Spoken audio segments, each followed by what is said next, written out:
Para seguir com a nossa pauta, olha, o ministro da Economia, Paulo Guedes, afirmou que seria uma insanidade o governo privatizar o SUS e reiterou: a proposta jamais esteve em análise. O titular da Economia explicou que um decreto, depois de revogado pelo presidente Jair Bolsonaro, previa a reforma de 4.000 unidades de saúde. Ao participar de audiência na Câmara nesta quinta-feira, ele destacou que a iniciativa partiu de uma funcionária de carreira. De acordo com Paulo Guedes, a proposta saiu da área que cuida de programas de parcerias de investimentos do governo. Vamos acompanhar a fala do ministro Paulo Guedes. Aparentemente, tinha mais de 4.000 unidades básicas de saúde que iniciaram a construção e não estavam conseguindo terminar por falta de recursos. E fui tomar conhecimento, realmente uma decisão lá de trás, que aparentemente, por isso que eu garanto que jamais teve sob análise falar em privatizar a SUS. Seria uma insanidade falar disso. Aparentemente, a minha secretária especial foi tentar estender a mão para ajudar a saúde e já cortaram a mão dela em 3 minutos. Já virou logo tentou privatizar o SUS. Já cortaram a mão da secretária.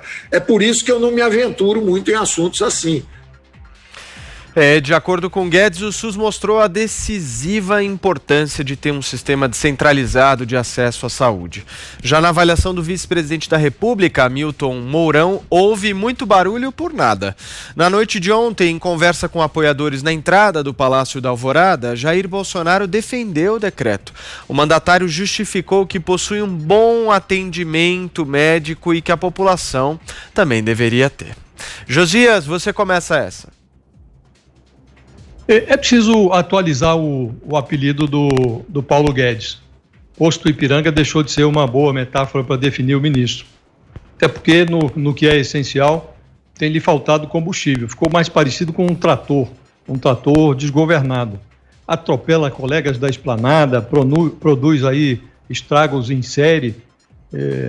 Passando por cima da pasta da educação, ele sugeriu o adiamento do reajuste do Fundeb para 2022, não colou. Ignorando o Ministério da Cidadania, ele propôs vários formatos já de financiamento para o Renda Brasil, que virou Renda Cidadã, que ainda pode voltar a ser o velho Bolsa Família, porque nada ficou em pé por enquanto. E dando de ombros para a pasta da saúde, levou ao Palácio do Planalto e colheu a assinatura do presidente em plena pandemia nesse decreto que encostava a iniciativa privada nos postos de saúde do SUS. Durou menos de 24 horas. Essa encrenca do SUS já ganhou rugas, porque o ministro teve esse novo encontro com os holofotes e despejou já uma série de novas velhas polêmicas na conjuntura. Ele se referiu à FEBRABAN como Federação Brasileira do Lobby, uma casa de lobby que financia ministro gastador, para ver se fura o teto, ou seja, ressuscitou a briga com o ministro Rogério Marinho, que é do Desenvolvimento Regional, que ele chama de ministro fura-teto, uma briga que o Palácio do Planalto dizia que estava resolvida. Conversa mole, não está resolvida. O ministro Paulo Guedes voltou a falar de CPMF, que ele enxerga ali como o único caminho para desonerar a folha de empresas. Aí diz que o imposto está morto, mas deixa claro, num comentário que fez lá para os parlamentares, que a CPMF continua respirando dentro do caixão. Estamos na véspera da eleição, quero declarar que esse imposto considero morto, extinto, porque está à véspera da eleição. Ficou claro ali que, abertas as urnas, também abrir-se-á o caixão da CPMF. O Paulo Guedes entrou até, veja você, na guerra da vacina, sugerindo ali que o governador de São Paulo tem que pagar pela vacinação da sua população, como se a população de São Paulo fosse alheia ao Brasil, se não fossem brasileiros que estivessem vivendo em São Paulo. Polêmicas desnecessárias, está parecendo que falta foco ao ministro da Economia.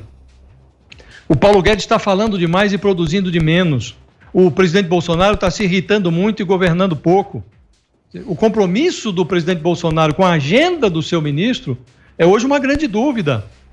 E o Centrão, que deveria fornecer ali votos ao governo para aprovar as reformas, ainda não deu as caras. Reformas estão empacadas.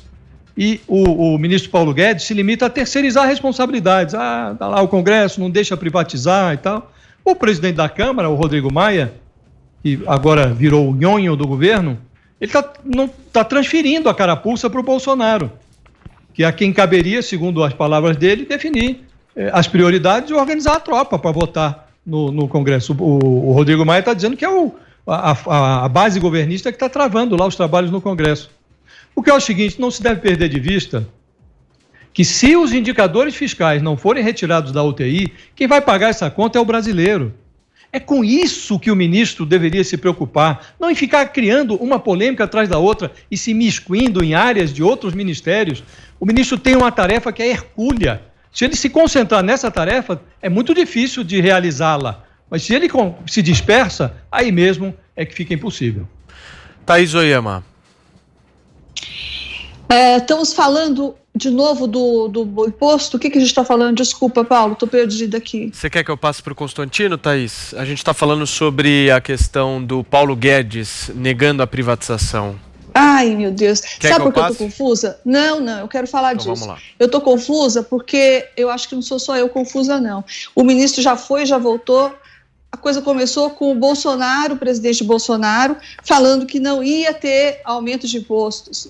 Aliás, que ia ter imposto, mas ia ser um substituto, não ia ter um novo imposto. Aí depois veio o Paulo Guedes e disse, naquela palestra da Febraban, que sim, ia ter imposto digital, não dá para fugir disso, não tem solução. E na mesma palestra, né, certamente alguém pisou na canela dele, deu um chute na canela dele, aí ele veio dizer, não, que agora é hora de eleição, ano de eleição, não se pode falar em coisas assim, desagradáveis, aumento de imposto, o imposto está morto. Enfim, num único dia, você vai, você volta, você vai de novo, aí você diz que o imposto está morto. E daí, eu volto a dizer o seguinte, esse negócio, esse vai e vem, não é só ridículo, mas isso acaba com a credibilidade do país, daí gera a cadeia, né, de novo, acaba com a credibilidade do país, gera insegurança, provoca a fuga de capitais. Qual é o investidor que vai botar seu dinheiro num país que parece que está sendo governado por um bando de malucos, que ora fala uma coisa, ora desfala a mesma coisa? Então, fuga de capitais. O que acontece com a fuga de capitais? Aumenta o dólar, porque o dólar some, daí aumenta o dólar. Aumento do dólar, o que acontece? Por exemplo, aumenta o custo dos insumos agrícolas. E onde é que vai parar isso tudo? No preço das prateleiras dos supermercados. Fica mais caro, o alimento fica mais caro. Então, é isso que eu queria falar. Essas brigas todas, elas não trazem só essas brigas e esses vai-e-vens e essas falas desencontradas, elas não trazem só vergonha para o país, elas trazem também prejuízo real, concreto para o bolso dos brasileiros. Constantino. Vamos lá, Paulo. Quem se perdeu, né, pode perguntar no posto Ipiranga, lá tem as respostas.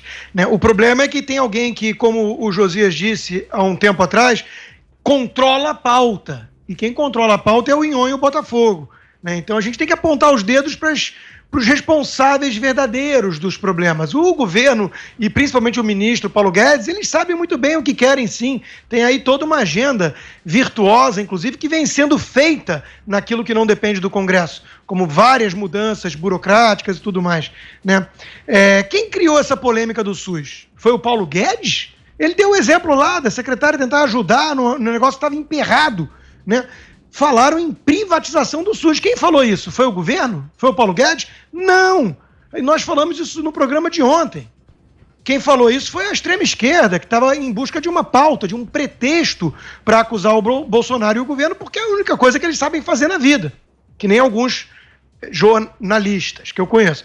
Então, veja, hora nenhuma se falou em privatização do SUS. O governo não consegue privatizar os Correios, a Eletrobras, porque depende do Congresso. Vai privatizar o SUS? Quem é que levou a sério isso? Nem o Marcelo Freixo levou isso a sério.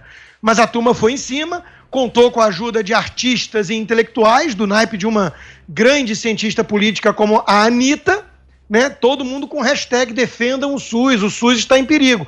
E aí o governo errou. Está aqui a minha crítica, para quem diz que eu nunca critico, errou e errou feio. Não pode voltar atrás numa coisa dessa. O presidente Bolsonaro foi explicar no Facebook dele o que era e explicou direito, e o ministro Paulo Guedes agora, como a gente viu, explicou direito também. Só que o governo revogou, voltou atrás. Por quê? Quando faz isso diante de chacais e hienas, E quando eu falo chacais e hienas, eu lembro que o Lula e o Ciro Gomes fizeram as pazes, né? Quando você cede diante de chacais e hienas, eles farejam fraqueza e vão para cima. Quem é que governa esse país? A direita ganha nas urnas e quem governa é a esquerda? A extrema esquerda? Fazendo patrulha em rede social? Com hashtag idiota? Claramente oportunista? Quem está certo é o nosso colega aqui da Jovem Pan, o Leandro Narlock, que falou da ideologia do sadismo. São pessoas que só frequentam hospitais caríssimos particulares, de repente descobrindo o SUS. Enquanto que o cotidiano do povo é ficar buscando leito no SUS sem conseguir. É ficar tentando marcar uma consulta durante meses. Essa é a realidade do SUS. Tão defendido com hashtag pela esquerda caviar patética. Então vamos falar português claro aqui. O governo não fez nada de errado nessa história. São os oportunistas lá que estão fazendo, assim como é o Inhon e o Botafogo que ficam embarreirando a pauta. E todo mundo só cobrando do presidente, como se ele fosse o quê? Um Messias Salvador? Um mito? Um déspota esclarecido, ignorando que o Congresso foi eleito? Como é que funciona isso na prática? É muita inversão, só que as pessoas percebem fora da bolha que há uma má vontade incrível e uma agenda, né, de só atacar e só criticar, como nesse caso ridículo do SUS. Isso é um não debate.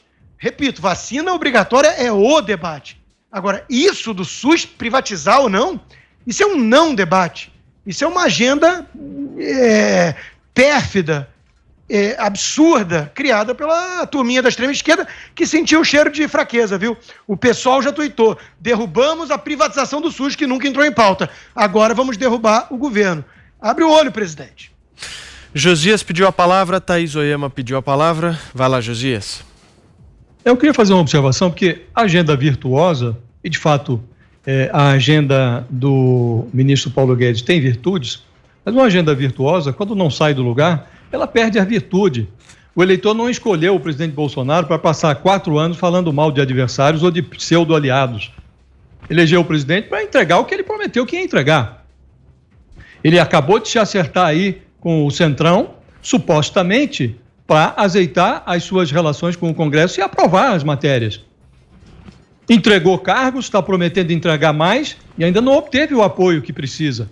O presidente da Câmara, de fato, detém o controle da pauta, mas existe um colegiado de líderes que se sobrepõe à vontade do presidente da Câmara.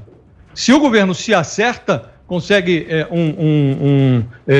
o controle da maioria da Câmara, essa maioria se sobrepõe à vontade do presidente.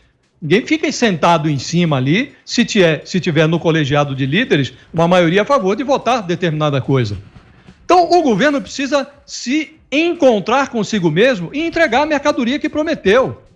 Senão vai chegar daqui a mais 2 anos, no final, e vai acertar as contas ali com o eleitor. O eleitor pode reeleger, pode não reeleger. O fato é o seguinte: a mercadoria não está sendo entregue. Falar mal de adversários não resolve o problema. Ficar criando uma polêmica atrás da outra, como está fazendo o ministro Paulo Guedes, perdendo o seu foco, o foco central, que é a aprovação de reformas, no instante em que a economia mundial está registrando aí novos problemas, a instabilidade fiscal desestimula investimentos internamente, e o ministro fica criando problemas, criando polêmicas. Acho que falta foco, não tem nenhuma dúvida.